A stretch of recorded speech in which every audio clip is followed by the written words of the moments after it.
صلی اللہ تعالی علیہ وسلم نے فرمایا شعبان میرا مہینہ ہے، رمضان میرے رب کا مہینہ ہے۔ اتنی برکتوں والا مہینہ، اتنی شانوں والا مہینہ، آپ نے کچھ باتوں کا بڑا ہی خیال رکھنا۔ ایک تو آپ نے کوشش کرنی ہے نمازیں ذوق کے ساتھ پڑھی جائیں، آپ نے مسجد کے ساتھ دلچسپی پیدا کرنی ہے۔ آپ یہ کہیں کہ زیادہ سے زیادہ میں نہ دوسروں کو نواز سکوں، میں نہ چپکے سے پہنچوں کسی غریب تک، خود سے جاؤں اور اس کو اپنا موسم سمجھیں جس کی وجہ سے اللہ آپ کو ثواب دے رہا ہے، اس کو موسم سمجھیں جس کی وجہ سے اجر مل رہا ہے۔ احساس ہم نے بہت زیادہ پیدا کرنا ہے۔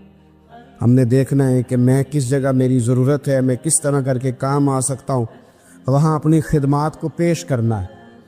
میرے رسول پاک علیہ السلام نے فرمایا کہ جب رب نہ مانے تو پھر وہ کمزوروں کے صدقے مان جاتا ہے، پھر وہ ضعیفوں کے صدقے مان جاتا ہے۔ فرمایا اللہ تم سے بارشیں روکنا چاہتا ہے، پر تمہارے ضعیفوں، کمزوروں، غریبوں کے صدقے، مجبوروں کے صدقے وہ تم پر بارشیں برساتا ہے۔ حضور فرماتے ہیں رب اشغاظ اغبر لو اقسم علی اللہ لا برا۔ کچھ ایسے لوگ ہوتے ہیں کہ ان کے بالوں میں خاک پڑی ہوتی ہے، چہروں پہ مٹی الجھے ہوئے ہوتے ہیں، لیکن اگر وہ اللہ پہ قسم کھا لیں تو اللہ ان کی قسم بھی پوری کر دیتا ہے، قسم بھی۔ حضرت سیدنا عبداللہ ابن عمر فرماتے ہیں میں حضور کی مجلس میں حاضر تھا، حضور مانگنے لگے اللہ سے، حضور اللہ سے مانگنے لگے۔ میں تو کئی دفعہ یہ دعا بھی مانگنے لگ جاتا ہوں کہ اللہ تو ان دعاؤں کی طرف تو دیکھ جو تیرے رسول نے ہمارے لیے مانگی۔ اللہ تو ہمیں تو نہیں نہ مانگنا آتا، نہیں طریقہ آتا، نہیں سلیقہ آتا، نہیں انداز آتا، ہم تو بے توجہ سے لوگ ہیں، بیٹھنے کا ڈھب نہیں آتا ہمیں تو ہاتھ اٹھانے کا سلیقہ نہیں آتا، ہم تو وضو کرنے کے اس طریقے سے آشنا نہیں۔ پر اللہ تیرے محبوب نے تو خوب مانگا ہے نا تجھ سے، تیرے پیارے حبیب علیہ السلام نے تو تجھے منایا ہے نا ہمارے حق میں، تو اللہ تو ان دعاؤں کی طرف تو دیکھ۔ حضرت عبداللہ ابن عمر رضی اللہ تعالیٰ عنہ فرماتے میں حضور کی مجلس مبارکہ میں بیٹھا تھا، ابو داؤد شریف میں موجود ہے، کہتے حضور دعا مانگ رہے تھے۔ دعا کیا تھی؟ دعا حضور یہ مانگ رہے تھے رب اغفر لی، یا اللہ ہمیں بخش دے، وتب علی، اللہ ہماری توبہ قبول فرما، انک انت التواب الرحیم، بے شک تو توبہ قبول کرنے والا اور رحم کرنے والا۔ حضور دعا مانگ رہے تھے اے اللہ رب اغفر لی، یا اللہ ہمیں بخش دے، وتب علی، اور ہماری توبہ قبول فرما، انک انت التواب الرحیم، بے شک تو توبہ قبول کرنے والا اور رحم کرنے والا۔ حضرت عبداللہ ابن عمر فرماتے اس ایک دعا کو ایک ہی مجلس میں ایک ہی جگہ بیٹھ کر میرے نبی پاک نے اپنی زبان اطہر سے 100 مرتبہ ادا فرمایا۔ یہ 100 مرتبہ حضور نے یہ لفظ کہے رب اغفر لی وتب علی، رب اغفر لی وتب علی، رب اغفر لی، اے اللہ بخش دے، رحم فرما، وتب علی، بس قبول کر لے نا اب ہماری توبہ، انک انت التواب الرحیم، بے شک تو توبہ قبول کر لیا کرتا ہے، تو رحم فرمایا کرتا ہے۔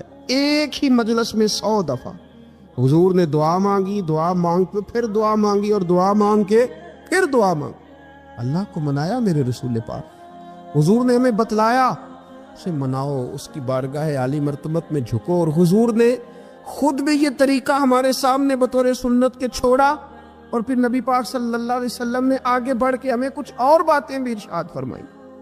حضور نے ہمیں بتلایا کہ پچھلے لوگ اپنے رب کو کیسے مناتے تھے، وہ کس طرح اس کے حضور ناز عرض کرتے تھے۔ حضور نے ہمیں اللہ کو منانے کے طریقے بھی بتلائے، فرمایا جب ماں باپ دعا مانگیں گے اولاد کے حق میں تو وہ مان جائے گا۔ حضور علیہ السلام نے فرمایا جب مسافر دعا مانگے گا تو اللہ مان جائے گا۔ فرمایا میرے رسول کریم نے کہ جب بیمار دعا مانگے گا تو اللہ مان جائے گا۔ اور سید عالم علیہ السلام فرمانے لگے جب تمہارے ضعیف، کمزور، مجبور لوگ دعا مانگیں گے تو اللہ مان جائے گا۔ اور حضور نے فرمایا جب تم فرض ادا کر کے دعا مانگو گے تو اللہ مان جائے گا۔ اور میرے محبوب نے فرمایا جب پچھلی رات اٹھ کے تم اس کے حضور عرض کرو گے تو وہ تمہاری دعاؤں کو قبول کر لے گا، وہ تم نے مان جائے گا۔ اور حضور نے ہمیں دن بتائے، فرمایا جمعے والے دن مانگنا مان جائے گا، شب قدر کو مانگ لینا مان جائے گا، شب برات میں دعائیں کرنا وہ مان جائے گا، رمضان کی راتوں میں مانگنا مان جائے گا، قرآن پاک کے ختم کے موقع پر دعا کرنا مان جائے گا، طریقے بتلائے۔ اب یہ ہے کہ ہم نے تو مانگنا تھا نا اس کی بارگاہ میں، ہم نے تو حاضر ہونا تھا، ہم نے تو جانا تھا۔ اب ہم نے آگے بڑھنا ہے، اس کے حضور عرض کرنا ہے۔ حضور نے ہمیں بتلایا، ہمارے پیارے رسول صلی اللہ تعالی علیہ وسلم نے بتلائی کہ جب انسان بہت زیادہ عاجزی کرتا ہے نا، بہت زیادہ عاجزی، تو پھر بھی اللہ مان جاتا ہے۔ جب وہ اس کے حضور بہت عجز کا اظہار کرتا ہے، بہت زیادہ عجز کا اظہار کرتا ہے، وہ ڈر جاتا ہے اس سے۔ وَلِمَنْ خَافَ مَقَامَ رَبِّهِ جَنَّتَانِ، فرمایا جو میرے سامنے کھڑے ہونے سے ڈرے گا میں اسے 2 جنتیں عطا کروں۔ نبی پاک صلی اللہ علیہ وسلم نے فرمایا، حضرت ابو ہریرہ رضی اللہ تعالیٰ عنہ راوی ہیں، حضور فرماتے ایک شخص مرنے لگا تو اپنے بچوں سے کہنے لگا کہ میں جب مر جاؤں تو مجھے جلا دینا، اور پھر میرے جلے ہوئے وجود کو پیس دینا، پھر مجھے ہوا میں اڑا دینا۔ پتر مجھے اڑا دینا، مجھے بڑا ڈر لگتا ہے، اگر رب نے مجھ سے حساب پوچھا تو میں قابل نہیں ہوں، اڑا دینا مجھے ہواؤں میں۔ اگر اس نے مجھ سے عذاب لیا تو حساب لیا تو بڑا سخت حساب لے گا۔ حضور فرماتے ہیں، بخاری میں موجود ہے، اس کے بچوں نے اسی طرح کیا، اس کے مرنے کے بعد اسے جلایا، ہوا میں اڑا دیا۔ اللہ کے محبوب فرماتے ہیں رب کریم نے حکم دیا زمین کو کہ اس کے ذرات کو جمع کرو، زمین نے ذرے جمع کیے، خدا نے حکم دیا تو اس کا وجود پھر سے اسی شکل میں آیا۔ تو رب کریم نے فرمایا یہ جو تو نے وصیت کی تو کیوں کی؟ اللہ جانتا ہے کہ نہیں جانتا؟ یہ کی تو کیوں کی؟ تو رو پڑا، کہنے لگا اللہ میرے اندر تو طاقت نہیں تھی تیرے سامنے کھڑا ہو کے حساب دے سکوں، تجھے منانے کے لیے تیرے خوف سے ڈر گیا، میں ڈر گیا۔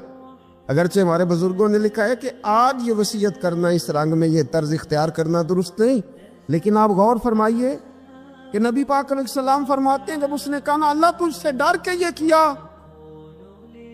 تو رب کریم نے فرمایا جا پھر میں نے تیری مغفرت کر دی، کیونکہ اللہ کو پتہ تھا یہ دل سے بات کر رہا ہے۔ ہمیں یہ سمجھنا چاہیے کہ نبی پاک علیہ السلام کے دنیا میں تشریف لانے کے کچھ مقاصد ہیں۔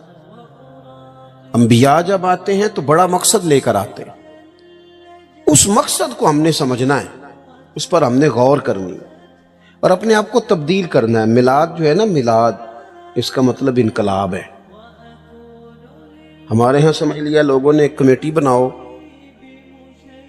اور خوب جناب اچھے طریقے سے آپ ایک بزم سجاؤ، یہ بڑی اچھی باتیں ہیں، الحمدللہ اس کا اللہ بڑا اجر عطا فرمائے گا، یہ بڑی خوب بات۔ لیکن میرے عزیز جو میلاد شریف ہے نا، لفظ میلاد یہ انقلاب کا نام ہے۔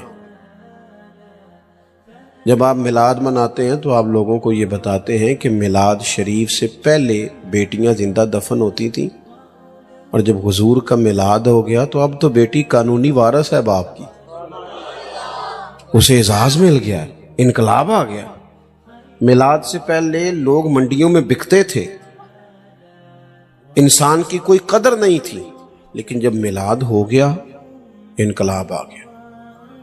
اب یہ برادری کے رٹے، یہ قبیلوں کی لڑائیاں، یہ سب جہالت قرار پائیں۔ قبیلے صرف تعارف کے لیے، باقی کوئی بڑا نہیں کوئی چھوٹا نہیں۔ ان اکرمکم عند اللہ اتقاکم، اللہ کی نظر میں اس کی عزت زیادہ ہے جو پرہیزگار زیادہ ہے۔ اب انقلاب ہے، اب اس نام پر قوم کو تقسیم نہیں کیا جائے گا۔ اب حضرت بلال حبشی آئیں گے تو حضرت عمر اٹھ کے کھڑے ہو جائیں گے، امیر المومنین ہوتے ہوئے، اور انہیں اپنی جگہ پر بٹھا کے کہیں گے بلال آپ تو ہمارے سردار ہیں۔ میلاد ایک انقلاب کا نام۔ میلاد شریف سے پہلے لوگ بتوں کی پوجا کرتے تھے، معاذ اللہ۔ میلاد شریف سے پہلے کئی جگہوں پہ درختوں کو، سورج کو، چاند کو پوجا جاتا تھا۔ اب میلاد ہو گیا، اب حضور نے قانون بنا دیا کہ سجدہ سوائے رب کے کسی کے لیے جائز نہیں، وہ کوئی بھی ہو، کتنا بڑا بھی ہو، جائز ہی نہیں، سوائے اللہ کے کسی کے لیے سجدہ جائز۔ اعلیٰ حضرت رحمت اللہ تعالیٰ علیہ سے کسی نے سوال پوچھا کہ ایک تو ہے نا کہ سجدہ عبادت کے لیے، وہ تو کفر ہے، شرک ہے، اگر کوئی تعظیم کے لیے کسی کو سجدہ کرے، سجدہ کرے پر کرے تعظیم کے لیے، تو حکم کیا ہے؟ تو اعلیٰ حضرت نے 50 دلائل کتاب و سنت سے اور 150 حوالے فقہاء اور محدثین کے لکھ کے کہا تعظیم کا سجدہ بھی حرام ہے، سجدہ سوائے رب کے کسی اور کے لیے جائز یہ سمجھ آ رہی ہے میری بات کی؟ بعض جگہوں پہ ان پڑھ پیر ملتے ہیں بیچارے، وہ کہتے ہیں جی اے معرفت دی گل ہے. میں کہ معرفت دی نہیں، یہ تے جہالت دی گل ہے، آپ جہالت کر رہے ہیں. تو نبی پاک کا میلاد انقلاب ہے. اب ہم نے اس انقلاب کے جو مقاصد ہیں ان کو سمجھنا ہے. حضور کس لیے آئے؟ ایک مقام میں نے قرآن مجید کا تلاوت کیا، اللہ فرماتا ہے وَدَاعِيًا إِلَى اللَّهِ بِإِذْنِهِ وَسِرَاجًا مُنِيرًا. فرمایا ہم نے نا اے محبوب علیہ السلام آپ کو اللہ کی جانب بلانے والا بنا کے بھیجا، اللہ کے حکم کے ساتھ، اور چمکتا ہوا آفتاب بنا کے بھیجا. نبی پاک علیہ السلام نے لوگوں کو اللہ کی جانب بلایا، عبادت کا سبق دیا. ہمارا جو وجود ہے نا یہ کچھ چیزوں کو طلب کرتا ہے، کھانا پینا سونا، یہ وجود کی ضروریات ہیں. اگر یہ چیزیں اسے نہیں دی جائیں گی یہ کام نہیں کر سکے گا، آگے نہیں بڑھ سکے گا. ہماری روح کی بھی کوئی ضرورت ہے. یہ جو لوگ سوال پوچھتے ہیں نا کہ جناب پیسے بھی ہیں، گھر بھی ہے، نوکری بھی اچھی ہے، دل نہیں لگتا، بور رہتا ہوں. روح پیاسی ہے، روح کچھ مانگتی ہے. روح کی غذا کیا ہے؟ اللہ کا ذکر، حضور پر درود و سلام، نبی پاک کی غلامی، یہ روح کی ضرورت ہے. آپ یہ دیکھیں نا ہر زمانے میں لوگ پوجا کرتے رہے معاذ اللہ، کوئی درخت کی، کوئی پتھر کی، لیکن ایسا دور نہیں گزرا کہ کسی نے کسی کی پوجا نہ کی ہو. رستہ غلط مل گیا تو غلط جگہ لگ گئے، لیکن کسی کی عبادت کرنا یہ انسان کے وجود کی ضرورت ہے. یہ سویرے 11 گھنٹے سو کے بھی لوگ تھکے تھکے کیوں اٹھتے ہیں؟ سو کے اٹھے اور اس کا دل کر رہا ہے 2 بندے مجھے دبائیں. اب تو فریش ہونا چاہیے تھا. کیوں؟ صرف اس لیے کہ اس وقت سویا ہے جب رب نے سونے سے منع کیا. اگر یہ نماز کو اٹھ جاتا تو اس کی روح تازہ ہو جاتی، اس کی طبیعت بہترین ہو جاتی. نبی پاک نے ہمیں اللہ کی جانب بلایا. اوہام پرستی، ڈرنا، سہم جانا، کالا جادو، بلی رستہ کاٹ گئی، ان بیماریوں سے نکلیں. جادو کی حقیقت ہے پر جتنی ہم نے سمجھ لی ہے اس سے باہر آئے. حضور نے اللہ کی جانب بلایا. جب بندہ عقیدہ توحید و رسالت والا ہوتا ہے پھر وہ اللہ پہ بھروسہ کرتا ہے، پھر وہ صبر والا ہوتا ہے، پھر وہ شکر والا ہوتا ہے، پھر وہ قناعت والا ہوتا ہے. نبی پاک علیہ الصلوۃ والسلام نے فرمایا رب پر بھروسہ کر کے صبح تم نے گھر سے نکلنا ہے. محنت ضرور کرنی ہے، محنت زوردار کرنی ہے، محنت سے جی نہیں چرانا. ہمارے بچے محنت نہیں کرتے، بالکل مزاج نہیں. اوہو آپ کیا کرتے ہیں؟ کہتے ہیں میں نے کاغذ جمع کرائیں، باہر جانا ہے. اور جب کاغذ آئیں گے چلے جانا. یار یہاں تو کچھ کرنا. کوئی پیشہ برا نہیں، ایک برا ہے صرف کسی کے آگے ہاتھ پھیلانا. باقی ریڑھی والا بھی نصیبوں والا ہے، محنت کر کے کماتا ہے. جس کے پیروں کو گوبر لگائے نا جانوروں کی حفاظت کرتا ہے، اور اس کے حلال والا ہے، بڑا عزت والا آدمی ہے. مانگ کے نہیں کھاتا، چوری کر کے نہیں کھاتا، کرپشن کا مال نہیں کھاتا، حلال کھاتا ہے. وہ تعظیم والا ہے. نبی کریم علیہ الصلوۃ والسلام نے فرمایا تم نے صبح اللہ پہ بھروسہ کرنا ہے، گھر سے نکل جانا ہے. جس طرح رب پرندوں کو روزی دیتا ہے نا اسی طرح تمہیں بھی عطا فرمائے گا. آپ اپنا مزاج بنائیں عبادت کا. آپ دیکھیں اگر بارش نہیں ہوتی تھی تو حضور نماز پڑھتے تھے. سورج چاند گرہن ہو جاتا تو نبی پاک نماز پڑھتے. بارشیں زیادہ ہوتی تو نماز پڑھتے. حتیٰ کہ بدر کے دن کافر اونٹ ذبح کر کر کے گوشت کھاتے رہے، معاذ اللہ شرابیں پیتے رہے. اور جناب صدیق اکبر رضی اللہ تعالیٰ عنہ فرماتے میرے نبی پاک ساری رات نماز پڑھتے رہے، اللہ کو مناتے رہے، رب کی مدد کو بلاتے رہے، ساری رات نماز پڑھے. اپنی طبیعت لگائیں عبادت پر. ویسے بھی جو لوگ سجدے کے عادی ہو جاتے ہیں نا، جن کا سر رب رسول کے سامنے جھکتا ہے، وہ جگہ جگہ جھکنے سے بچ جاتے ہیں، مضبوط ہو جاتے ہیں. دوسرا مقام قرآن مجید کا وَمَا أَرْسَلْنَا مِن رَّسُولٍ إِلَّا لِيُطَاعَ بِإِذْنِ اللَّهِ. اللہ فرماتے ہم نے جو رسول بھی دنیا میں بھیجے اس لیے بھیجے کہ ان کی اطاعت کی جائے، فرما برداری کی جائے، ان کی پیروی کی جائے، ان کے نقش قدم چلا جائے. رسول اس لیے ہوتے ہیں کہ ان کے پیچھے چلو، ان کی پیروی کرو. یہ تو ہر رسول کی بات ہے. اور اگر کوئی میرے رسول پاک کی پیروی کرے، اگر کوئی امام الانبیاء کی پیروی کرے پھر کیا ملتا ہے؟ قل ان کنتم تحبون اللہ فاتبعونی یحببکم اللہ۔ رب فرماتا ہے محبوب ان سے کہو اگر رب سے محبت کرنا چاہتے ہیں تو آپ کی پیروی کریں، اللہ خود ان سے محبت فرمائے گا۔ نبی پاک کے طریقے پر چل کے بندہ اللہ کا محبوب بن جاتا ہے، اور غیر مشروط اطاعت صرف نبی پاک کی ہے۔ حضور جو کہہ دے کر گزرو، جو فرما دے، غیر مشروط اطاعت۔ باتیں زیادہ مشکل نہیں کرنا چاہتا، باقی جس کی بھی فرما برداری ہے وہ مشروط ہے۔ پیر صاحب کی، استاد صاحب کی فرما برداری غیر مشروط نہیں، مشروط ہے۔ کسی کا بھی حکم صرف وہ مانا جائے گا جو شریعت کے دائرے کے اندر ہے، اگر دائرے سے باہر ہے تو پھر کسی پیر کا، استاد کا حکم نبی پاک کا ہر حکم مانا جائے گا، کیونکہ حضور کی بات ہی شریعت ہے۔ نبی پاک کا اٹھنا بیٹھنا دین ہے، حضور کا کلام کرنا دین ہے۔ نبی پاک کے رستوں کا مسافر بنا جائے، حضور کی فرما برداری کی جائے، اطاعت کی جائے، نبی پاک سے پیار کرنا ہے وہ بھی کھول کے، اور حضور کا حکم ماننا ہے تو وہ بھی پورا۔ ہمارے ہاں لوگ پیار کھول کے کرتے ہیں، حکم۔ اچھا جناب، کسی بندے سے آپ باقی وہ سارے کام بغیر دعا کے کر رہا ہے، بینک میں تنخواہ آتی ہے دعا نہیں کراتا، لینے چلا جاتا ہے، گھومنے سیر کرنے سب جگہ وہ بغیر دعا کے جاتا ہے۔ اگر اسے کہا جائے نماز پڑھو، کہتے ہیں پیر صاحب دعا کرو میرے لیے۔ میں کہ باقی تے کما دی نہیں دی یار، کدے دعا کرائی، باقی بھی کراتا نا۔ تو ایک کیوں مطلب ہم اس طرح کا مزاج بناتے ہیں؟ اس سے بندے کا دل سخت ہو جاتا ہے۔ جب وہ دنیا کے کام بھاگ بھاگ کے کرے اور دین کے کاموں میں سستی کرے، طبیعت سخت ہو جائے گی، آپ بے چین ہو جائیں گے۔ نبی پاک کی فرما، صحابہ نا بحث نہیں کرتے تھے، حکم مانتے تھے۔ جو غلام ہوتے ہیں نا، غلام تو غلامی کرتے ہیں۔ غلام جو ہوتے ہیں وہ ویسے، اچھا کچھ لوگ کہتے ہیں یہ فلانا کام جو دین نے حکم دیا اس کی حکمت بتائیں، تو میں کہتا ہوں حکمت سمجھ میں آ جائے تو ٹھیک ہے، نہ بھی آئے تو ہم غلام ہیں۔ غلام حکمتیں پوچھا، آپ نے اپنے ملازم سے کہا جا 5 کلو چینی لے آ، تو اگر وہ پوچھے کہ کی کرنی جے، پوچھن دیں دیو بولو، ہم کہتے ہیں بھئی تم جس کام کی تنخواہ لیتے ہو نا وہ کام کر۔ آپ نے ڈرائیور رکھا ہے، ڈرائیور سے کہا چلو میرے ساتھ لاہور، تو وہ کہنے لگا اتھے کی ہے، جو کرنے دیتے ہیں آپ؟ غلامی کرتے ہیں، بحث۔ یہاں لوگ پوچھتے ہیں، ہماری حکومتوں سے کہا جائے نا کہ سود حرام ہے، منع کرو، اسے ختم کرو، تو کہتے ہیں بورڈ بٹھانے لگے ہیں۔ کس بات کا بورڈ بٹھاؤ گے؟ کیوں بٹھاؤ گے؟ اس پر ڈبیٹ کی ضرورت ہے جسے کتاب و سنت نے حرام کہا۔ عورت کا پردہ ضروری ہے، اس کے لیے پی ایچ ڈی کرنے کی ضرورت نہیں۔ شریعت نے اسے با پردہ کیا، وہ با پردہ رہے گی۔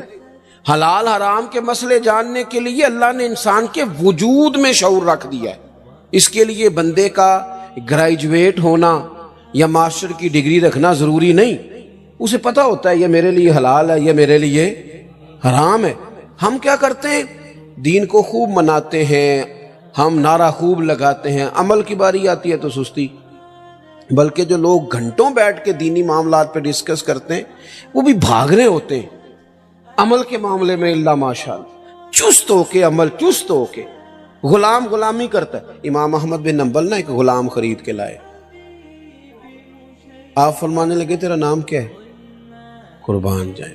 امام صاحب کہتے ہیں اس نے پہلے ہی جواب دیا تو مجھے وجد ہو گیا۔ تیرا نام کیا ہے؟ کہنے لگا حضور غلاموں کا نام نہیں ہوتا، آپ کسی اور کو بھی پکاریں گے تو میں سمجھوں گا مجھے ہی آواز دے رہے ہیں۔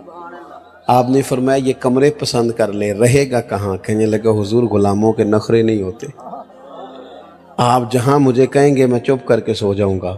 فرمانے لگے روٹی کیا کھائے گا؟ کہنے لگا حضور میں غلام ہوں، میں نے غلامی کرنی ہے، کوئی ٹکڑا بچ گیا تو دے دینا۔ راتی جاگے شیخ صداویں، راتی جاگ دے کتے، تیتھوں اتے مالک دا در مول نہیں چھڑ دے، پاویں مارو 100 جتے، تیتھوں اتے رکھا سکھا کھا، رکھا سکھا۔ حضرت بلے شاہ کہتے ہیں کہ تو دیکھ تیرے اوپر اللہ کی نعمتیں کتنی زیادہ ہیں اور تیری وفاداری کتنی ہے۔ کتے کو تو ایک روٹی ڈالتا ہے، وہ بھی بچی ہوئی،